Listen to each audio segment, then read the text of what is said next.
ఇలా ఫోల్డ్ చేసుకుంటే రిబ్బన్స్ అనేటివి నీట్ గా ఉంటాయి. ముందు రోజు ఇప్పేసాక ఇలా ఫోల్డ్ చేసుకొని పెట్టుకున్నాను నేను.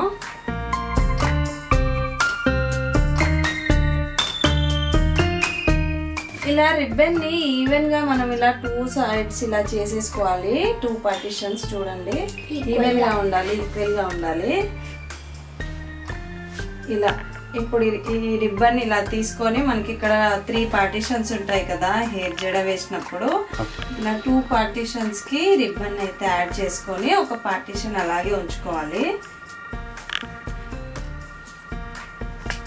సేమ్ మనం జడ ఎలా అయితే అల్లుతామో అలాగే అల్లేసుకోవాలన్నమాట. హెయిర్ అనేది కింద కటింగ్ ఉన్న వాళ్ళకి ఇలా వస్తూ ఉంటాయి కదా, కొద్దిగా మనం ఫింగర్స్ ని టైట్ గా పట్టుకొని జడ అయితే అల్లేసుకో. చూడండి ఇలా కింద వరకు కూడా అల్లుకోవాలి. చాలా మందికి రిబ్బన్స్ వేయడం చాలా హార్డ్ అని అనుకుంటా ఉంటారు, రాదు కదా, ఈజీ అండి, ఇలా ట్రై చేయండి. మమ్మీ ఇప్పుడు నువ్వు రిబ్బన్స్ కిందకేసావా పైకేసావా?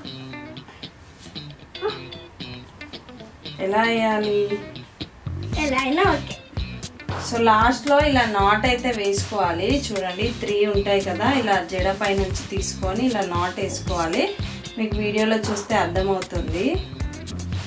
చూడండి ఇలా నాట్ వేసేసుకుంటే టైట్ గా ఉంటుంది ఇలాగే. ఇప్పుడు దీన్ని ఇలా పైకి ఫోల్డ్ చేసుకొని ఇక్కడ ఒక టై చేసుకోవాలి. టైట్ గా చేసుకొని మళ్ళీ కింద నుంచి ఇలా 2 సైడ్స్ రివర్స్ తీసుకొని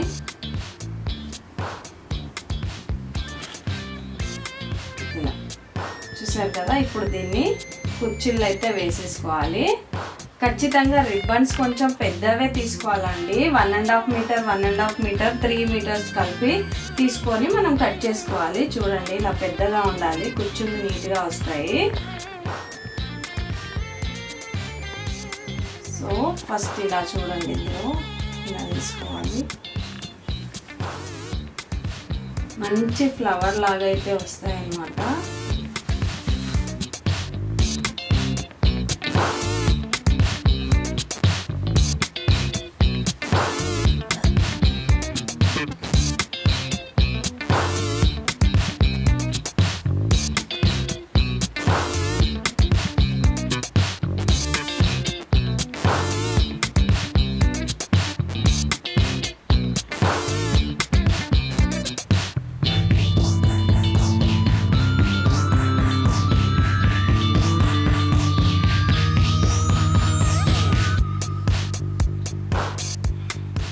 చూడండి అయిపోయాక చాలా మంది ఇలాగే వదిలేస్తారు ఈ కుర్చీలని. ఇలా ఓపెన్ చేస్తే ఏంటంటే మనకి మంచి ఫ్లవర్ లాగా కనిపిస్తాయి. రిబ్బన్ని ఇలా ఓపెన్ చేయాలన్నమాట.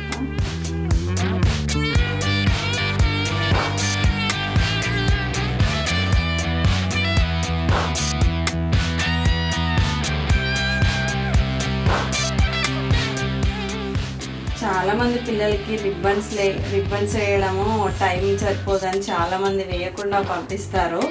కానీ స్కూల్ యూనిఫామ్ పైన రిబ్బన్స్ వేస్తే పిల్లలు ఎంత క్యూట్గా ఉంటారు కదా.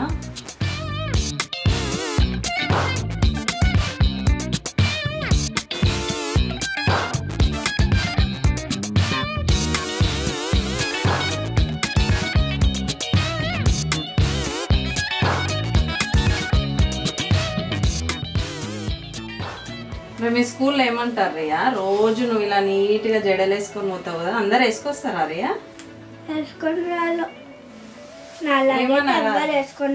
టీచర్ ఏమన్నదా? పనిష్మెంట్స్ ఇయ్యరా? ఇస్తారు. నాలాగే ఎవరైనా వేసుకొని వస్తే వాళ్ళని గ్రేట్ అనాలి. అంతేనా?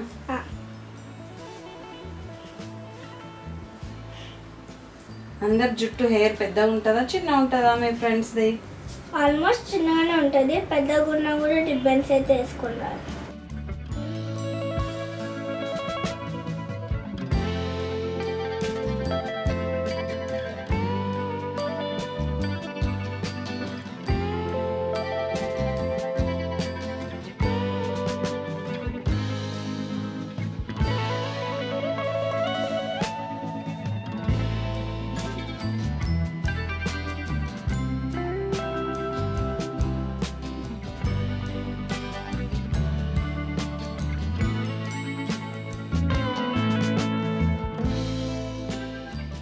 ఇలా పైకి టై చేసేటప్పుడు పిల్లల్ని కొద్దిగా ఇలా లాగి పట్టుకోమని చెప్పి మీరు టై చేయండి.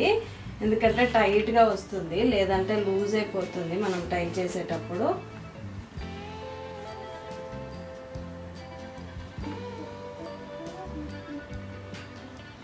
చాలామంది పిల్లలు ఏంటంటే 2 జడలు ఇలా రిబ్బన్స్తో వేసే వరకు పేషెన్సీగా నిలబడరు అనమాట. మనమే వాళ్ళకి చెప్పాలి.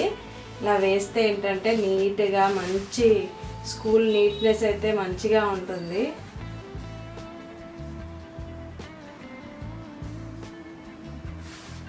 ఈవినింగ్ వచ్చే వరకు కూడా మనకి ఇలా జడలు అయితే ఆగుతాయి, చాలామంది ఊడిపోతాయి. వచ్చేసరికి ఒక రిబ్బన్ కుర్చీ ఊడిపోయి ఎలాగో వస్తూ ఉంటారు కదా పిల్లలు. ఈ విధంగా వేయండి, వచ్చే వరకు కూడా రిబ్బన్స్ అసలు ఊడిపోవు అనమాట. మా పాప అయితే రోజు మార్నింగ్ ఎలా అయితే వెళ్తుందో ఈవినింగ్ వచ్చేసరికి కూడా రిబ్బన్స్ అలాగే ఉంటాయి, అంతే నీట్గా వస్తుంది.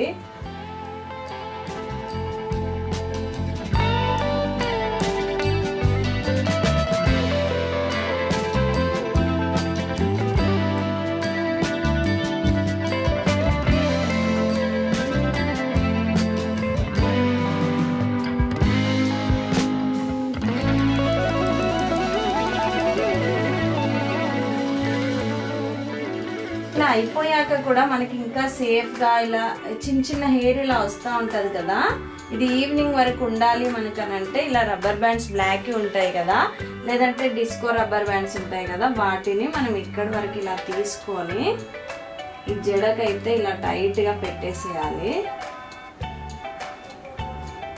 సో చూడండి, ఇలా రబ్బర్ బ్యాండ్ వేసామనుకోండి, వాళ్ళకి ఇక్కడ ఊడిపోయినా కూడా మీరు లూజ్గా వెళ్తే ఊడిపోయినా కూడా ఈ రబ్బర్ బ్యాండ్ అనేది సెక్యూర్ చేస్తుంది. ఇలా పెట్టేస్తే మనకు ఈవినింగ్ వరకు కూడా అసలు ఊడిపోదు ఈ జడ అనేది. నేనైతే రియాకి డైలీ ఇలా పెట్టేసి అయితే పంపిస్తాను, లేదంటే ఇంకా పైకి కూడా ఫోల్డ్ చేస్తాను షార్ట్గా వేయడానికి కూడా, అది కూడా మనకు అసలు ఊడిపోదు. సో చూడండి ఎంత స్టిఫ్గా టైట్గా ఉన్నాయి. డన్.